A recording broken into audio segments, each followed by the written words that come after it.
Social media users in China are paying close attention to General Fan's visit here in the United States, and many are weighing in with their expectations for U.S.-China relations. CCTV digital editor Elizabeth Schell surfed the web and offers this glimpse at the online chatter. So we've been following this story online.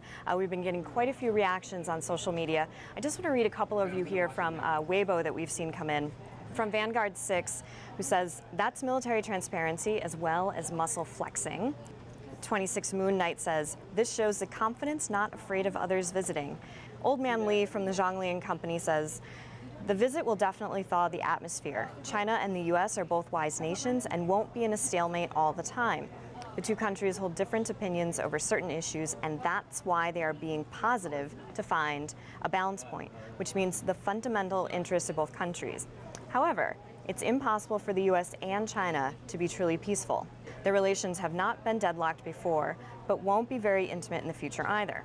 So we can't say the visit is a turning point of the U.S.-China military relations." Finally, one last one from Weibo. Wang Jianing says, "China and the U.S. are gaming to see who will be the winner. China emphasizes development, and everyone needs to follow this rule.